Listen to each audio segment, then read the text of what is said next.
There is a quiet kind of strength that is often misunderstood. It looks like calm in the middle of a storm. It looks like silence in the face of noise. When an insult is thrown, the expectation is a reaction, a flinch, a flash of anger, a defensive reply. But some people offer nothing in return. This is not a passive act. It is not a sign of weakness. What you are witnessing is the result of a deep, internal architecture, a way of seeing the world that renders the sharpest words powerless.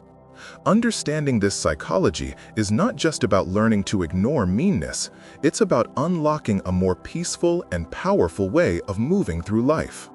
This ability to remain undisturbed begins with a fundamental shift in perspective. The person who does not react has moved the focus away from the content of the insult and toward its source. They see the comment not as a truth about themselves, but as a truth about the person speaking it. An insult is a projection. It is a glimpse into the frustration, the insecurity, or the pain residing within the other person. It is their inner conflict momentarily cast outward and given a shape in the form of a hurtful word. To take ownership of that, to internalize it, would be to accept a burden that was never yours to carry. It is the difference between being hit by a wave and being the ocean itself. The wave crashes and recedes, but the ocean remains, vast and unchanged. This leads to the core of their stability, a self-worth that is internally generated.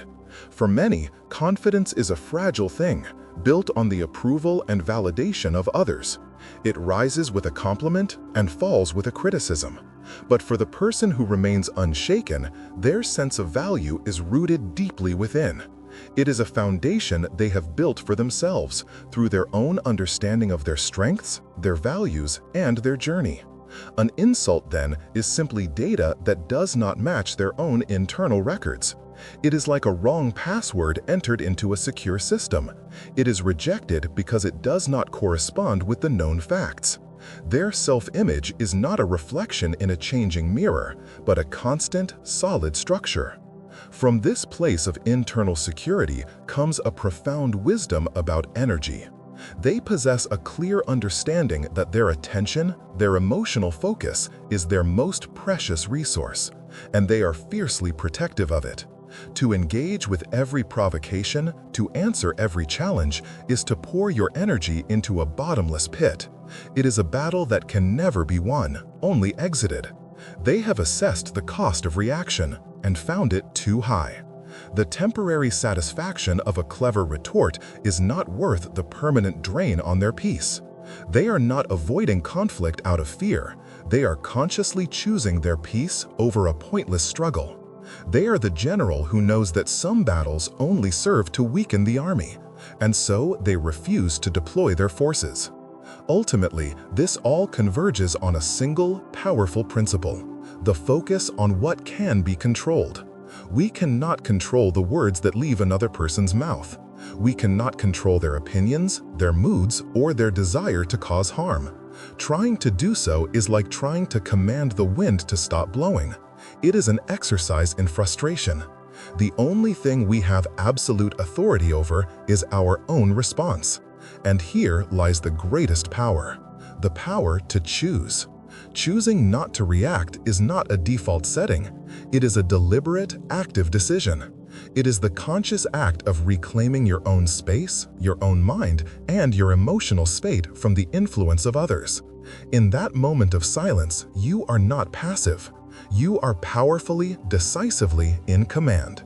So the next time you feel the heat of an insult, the immediate pull to retaliate, pause.